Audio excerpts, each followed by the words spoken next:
Teman-teman opung semua, perseteruan antara Indasari dengan penyanyi DP ternyata makin berkepanjangan. Kini Indasari mengaku baru menyadari bahwa selama ini ia hanya dimanfaatkan oleh DP.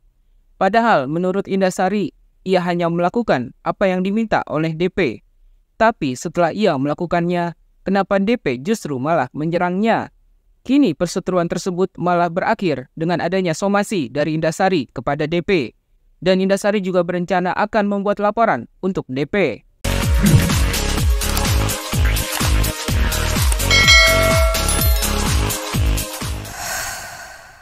Assalamualaikum warahmatullahi wabarakatuh. Halo teman-teman opung semua, apa kabar?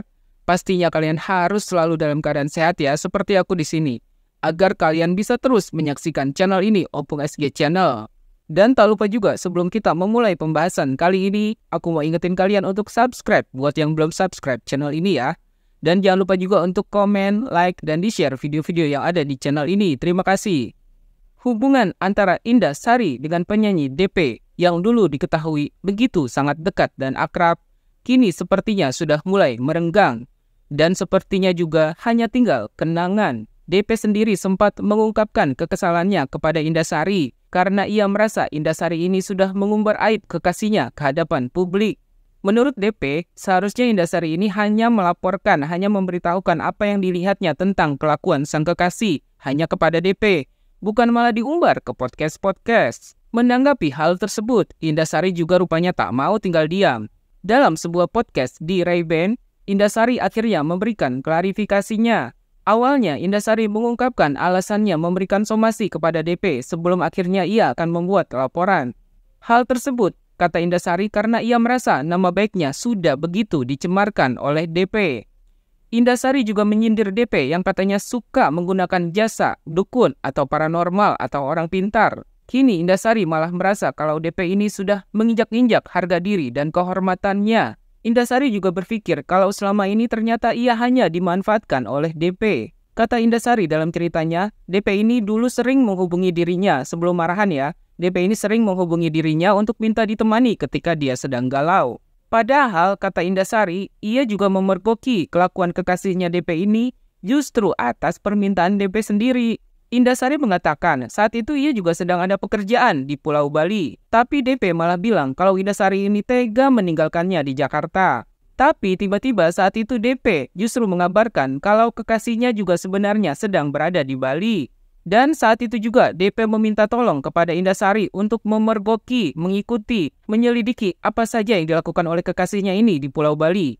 Jadi DP ini merasa nggak tenang gitu karena kekasihnya itu pergi ke Bali. Sementara dia nggak tahu kekasihnya ini ngapain aja di Bali. Nah, kebetulan Indasari ini juga ada pekerjaan di Bali. Disuruhlah Indasari ini untuk memergoki dan menyelidiki kekasihnya ini ngapain aja di sana. Karena merasa tak tega dan kasihan dengan DP, akhirnya Indasari pun mau saja melakukan apa yang diminta oleh DP. Saat itulah Indasari mengaku ia melihat dengan mata kepalanya sendiri. Saat itu ia memergoki kekasihnya DP ini sedang bersama seorang wanita, tentunya wanita lain ya, bukan DP.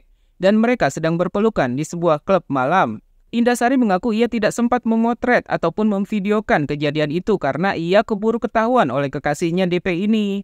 Jadi ketika Indasari melihat si kekasihnya DP ini sedang berpelukan sambil tertawa-tawa dengan wanita lain, nah saat itulah Indasari juga ketahuan kalau ia sedang menyelidiki kekasihnya DP ini. Jadi Indasari mengaku hanya sempat mengambil gambar dari belakang saja, dari bagian belakang gitu. Mengetahui kalau kekasihnya sedang mesra-mesraan bersama wanita lain, DP saat itu menangis di telepon, kata Indasari. Saat itu DP juga meminta Indasari agar membuat status tentang kelakuan kekasihnya ini. Namun Indasari menolaknya karena Indasari merasa kan si kekasihnya itu bukan kekasihnya Indasari, ngapain dia yang harus memposting status. Indasari ini juga berani bersumpah kalau DP lah yang memintanya untuk berbicara sesuai dengan apa yang dilihatnya jika ada wartawan yang mewawancarainya. Lalu atas permintaan DP juga Indasari akhirnya mau mendatangi sebuah hotel yang katanya diinapi oleh kekasihnya DP ini. Dan Indasari semakin merasa aneh karena DP memintanya untuk bertanya langsung kepada pihak hotel dengan siapa kekasihnya ini bermalam di hotel tersebut. Indasari juga mengaku kalau ia punya bukti chat ketika kekasihnya DP ini mengaku merasa kesal karena selalu direndahkan oleh DP, karena selalu dikata-katain miskin oleh si DP ini. Indasari juga kembali mengungkit ketika DP sedang ribut dengan SJ, Indasari diminta oleh DP untuk ikut campur gitu untuk ikut menyerang SJ. Kini Indasari merasa heran kenapa sekarang DP malah menyerangnya, padahal justru DP lah yang meminta dirinya untuk berbicara jujur ketika ada wartawan yang mewawancarainya tentang kelakuan kekasihnya ini. Padahal kata Indasari, DP ini sudah berjanji akan selalu mendukung apapun yang dikatakan oleh Indasari. Indasari juga mengungkapkan bahwa saat ini DP ternyata sedang menjalin hubungan dengan seorang perwira polisi yang ternyata sudah mempunyai istri. Indasari juga mengatakan kalau ia sudah menyampaikan kepada DP bahwa DP berhak bahagia dengan siapapun pria yang dipilihnya. Apakah dengan si kekasihnya ini yang pilot ini, ataukah dengan si perwira polisi yang katanya mau pisah dengan sang istri? Kata Indasari, dengan siapapun DP akan bersanding, ia juga ikut senang. Lalu kejadian yang membuat Indasari semakin sakit hati adalah ketika ia diusir dengan sangat tidak sopan ketika sedang menghadiri acara ulang tahunnya DP. Indasari mengaku ia diusir seperti maling oleh keponakannya DP. Tahu kan siapa keponakannya DP? Dengan alasan katanya saat itu kekasihnya DP yang pilot ini mau datang ke pesta ulang tahun tersebut dan si kekasihnya DP ini nggak mau datang kalau seandainya di situ ada Indasari. Akhirnya Indasari pun memilih untuk pulang setelah ia bicara baik-baik dengan ibunya DP. Kini Indasari mengaku sudah tidak ada komunikasi lagi dengan DP. Namun Indasari menceritakan bahwa DP pernah mengancamnya lewat seorang teman dan mengatakan kalau DP ini punya orang penting di belakangnya seandainya Indasari ini macam-macam. Dan hal tersebut dilakukan oleh DP ketika Indasari akan menggelar konferensi pers. DP ini juga katanya mengancam kalau ia akan datang ke tempatnya Indasari, ia akan mendatangi Indasari gitu ya. Seandainya Indasari berani ngomong macam-macam di konferensi pers tersebut.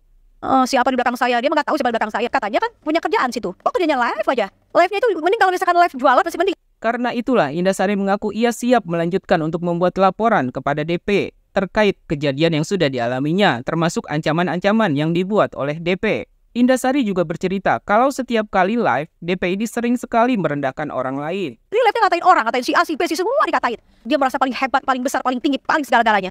Kini Indasari sendiri yang merasakan kalau ia sedang direndahkan oleh DP. Indasari pun jadi merasa bodoh, kenapa ia mau saja melakukan apa yang diperintahkan oleh DP. Padahal ia sudah menganggap DP adalah keluarganya sendiri. Menurut Indasari, bahkan kekasihnya DP ini sudah mengakui kalau ia memang sedang bersama wanita lain di Bali dan berpelukan. Tapi mengapa DP sekarang malah menyerangnya? Menurut Indasari, kekasih DP ini juga pandai sekali berbohong karena Indasari mendapatkan info dari seorang teman kalau temannya itu pernah melihat kekasihnya DP di waktu yang lain juga sedang bersama wanita lain, bukan DP ya. Jadi ini bukan pertama kalinya si kekasihnya DP ini berpelukan dengan wanita lain. Padahal saat sedang bersama DP, si kekasihnya ini mengaku kalau itu adalah pertama kali ia bersama wanita lain. Jadi saya bukan memergoki, saya disuruh. Itulah kebodohan saya. Saya ini seperti pembantu yang disuruh dan saya mau. Indasari juga membantah kabar yang menyebutkan kalau ia menelantarkan ibu kandungnya seperti yang diceritakan oleh DP. Menurut Indasari, semakin kesini apa yang dibicarakan oleh DP itu semakin ngawur, termasuk menudingnya kalau ia memiliki ijazah palsu. Indasari juga semakin meyakini kalau kekasih DP ini adalah seorang pembohong besar, termasuk ketika ia tidak mengakui kalau ia mengenal artis Tessa Mariska. Padahal kata Indasari, Tessa Mariska sendiri punya bukti kedekatannya dengan si kekasihnya DP ini. Indasari mengatakan kalau DP ini sudah terlalu sombong sehingga saatnya lah dia memberikan pelajaran buat DP. Peristiwa-peristiwa yang pernah terjadi itu bukan hoax. Peristiwa itu ada bukti nyata, Pak. Itulah pembahasan kita kali ini tentang perseteruan antara Indasari dengan penyanyi DP. Apakah ini akan berlanjut kepada laporan kepolisian? Kita tunggu saja ya. Kalau gitu sebelum aku pamit, aku mau ingetin kalian untuk follow akun Instagramku di @opung_sg. Jangan lupa juga buat yang belum subscribe channel ini untuk di-subscribe ya. Dan jangan lupa juga untuk komen, like, dan juga di-share video-video yang ada di channel ini. Kalau gitu aku Opung SG mohon pamit dulu. Wassalamualaikum warahmatullahi wabarakatuh.